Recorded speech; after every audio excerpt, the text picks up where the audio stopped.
Hey everybody, Gary Blake here from the Sequential Art Journey. I thank you for coming back. I know it's been a while, but today we're going to work on female figures. We're going to move into a little bit more looking at the difference between them and males in the next two videos. So let's get started. Again, we're going to utilize that shape. Just as a reminder, I modify it. This is how I modify it. It works for me. Makes things a little more dynamic. I always have the pinch, but however I want it to look, that's how I get it to go. All right.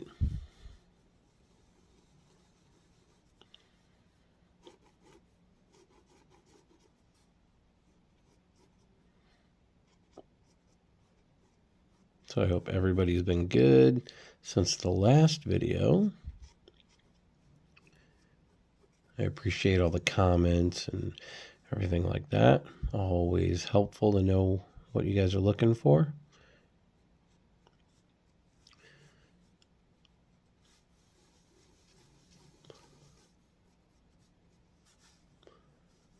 If you didn't get a chance to leave a comment, please do so.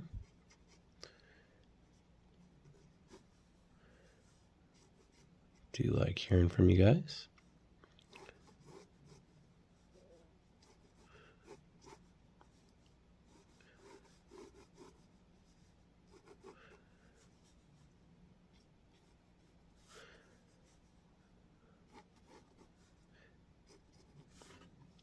So I don't know if any of you guys have ever heard of the water balloon technique. Well, we'll cover that here in just a second.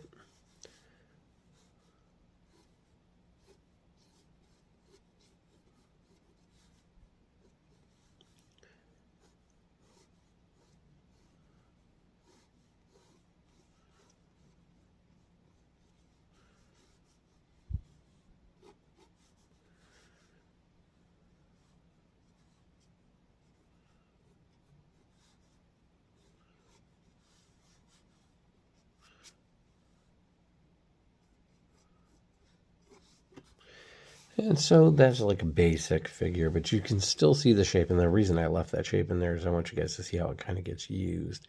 You can elongate it. You can change it up to really suit your needs. It's such a great hack, like I said in the previous videos. Now, if we were to not use it, the idea is to not have to actually draw it, but visualize it there when you're doing things. Let me explain the water balloon technique. So obviously the thing that sets men and women apart is the shape of the figure, knowing that women kind of pare down and come out in the hips. That's always a known. But when it comes to a woman's chest versus a guy's chest, so if you think of putting a tack into a wall,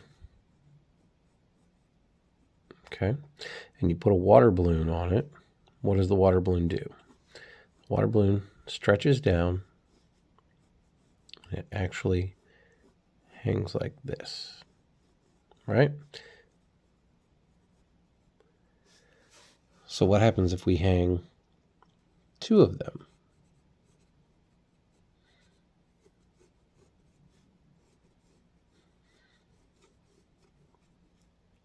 And obviously, water balloons can be filled in various sizes.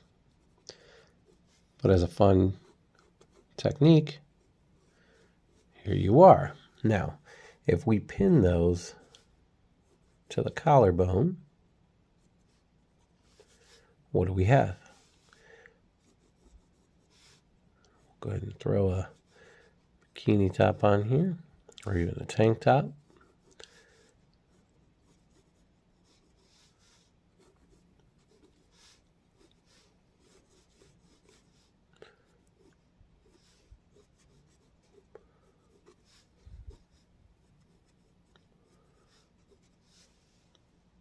And there you have it. Now, when you're actually doing this and putting it onto a character, it's the same thing when they're at an angle like this. Pin the balloon, stretch it, Imagine it laying on something, on water, or on a board. What does it do? It takes this shape. It's flatter down here, rounder out here, but the water's in there, right? And the stretch is here from the collarbone. And then that comes to the foreshortening. We pin the other one here. Comes down, comes out and around. This side's obviously going to be closer to us, but remember too that ties in to the shoulder itself.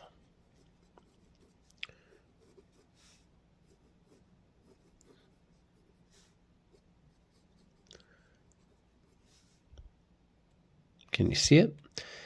I hope this technique inspires you, gives you a little something. It's a little hack I picked up not too long ago, but always working with it. So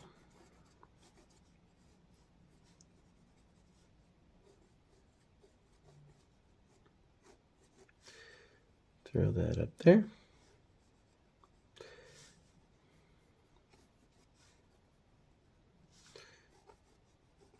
All right. So let's actually take a look and let's do another character. I'll bring this book up a little bit here. Okay. Sorry about the wobbling on the camera there. Like I said, guys, still trying to figure a lot of this stuff out.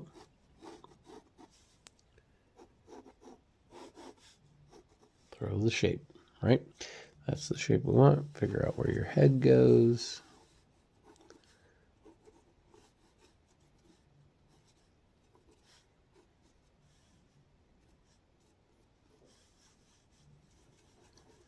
We know our shoulders mount here.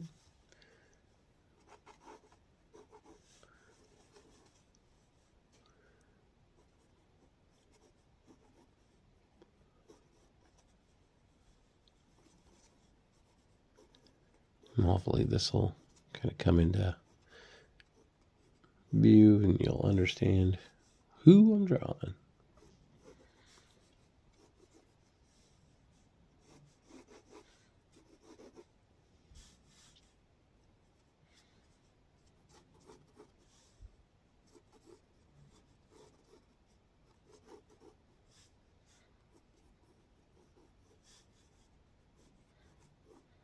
And sometimes less is more too. So when you're trying to do the female chest and draw the breasts, it's, you don't have to do as much detail. Just give the shadow outline of it. It tends to work out just fine.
So one of the things that I do too, I go on Instagram, I find cosplay characters, and I'll draw from that. I think you find a lot of different body shapes, a lot of different body styles,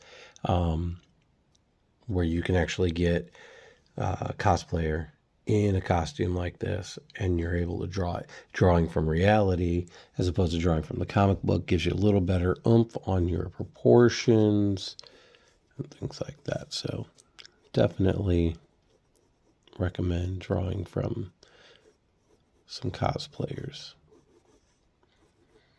If you don't know Maid of Might, I would recommend you finding her. She has great cosplay photos. They're very professionally done. In fact, I believe this was one of hers. So, and there we have it. So hopefully the balloon technique will work for you and is a little helpful. I might touch on that again in another video, but in the next video, we're going to look at the difference in men's proportions and things like that. So hope you enjoyed. Thanks for coming to a Sequential Art Journey.